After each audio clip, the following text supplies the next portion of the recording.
आणि आता पाहूयात पावसासंदर्भातील बातम्या। तर वर्षा सहलीला जात असाल तर सावधान।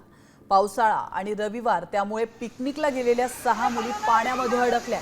अतिशय धक्कादायक बातमी आपण पाहतोय। पाण्याच्या प्रवाहात त्या वाहायला लागल्या। एकीनं कसंबसं दगडाच्या साहाय्याने स्वतःला वाचवलं, तर इतर मुली वाहत होत्या। पर्यटकांनी या मुलींचे प्राण वाचवले। प्रवाहातच एका मुलीला खडक लागल्याने ती जखमी झाली आहे। तिच्यावर उपचार सुरू आहेत। बिहारच्या गयामध्ये ही दुर्घटना घडली आहे आणि तिची ही दृश्य आपण पाहतोय। त्यामुळे तुम्ही जर पावसाळ्यामध्ये कुठे पर्यटन स्थळी जात असाल, खास करून धबधब्यावर जात असाल, नदी किनारी जात असाल तर सतर्क राहा। बचा ले आराम से।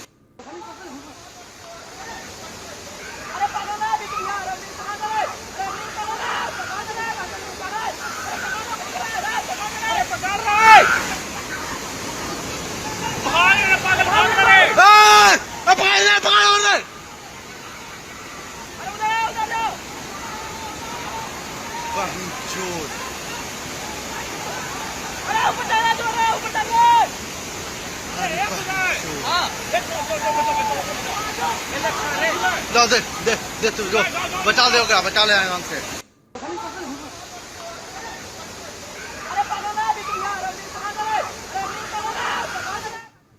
आणि आता एक असा व्हिडिओ जो पाहून धडकी भरेल। नदीला महापूर आलाय, त्यामुळे पाण्याचा वेगही प्रचंड आहे आणि अशात या पाण्यामध्ये एक कार पडली आहे। मग काय, कार पुरामध्ये पालापाचोळ्यासारखी वाहायला लागली आणि कार चालक थेट बोनेटवर बसलाय। आपण या दृश्यांच्या माध्यमातून पाहू शकतो। पुरामध्ये स्वतःचा जीव वाचवण्याचा प्रयत्न या कार चालकाकडून केला जातोय। उत्तराखंडच्या उत्तर काशीमध्ये काही दिवसांपासून जोरदार पाऊस सुरू आहे, त्यामुळे नदीला पूर आलेला आहे आणि त्यातच ही कार पडली।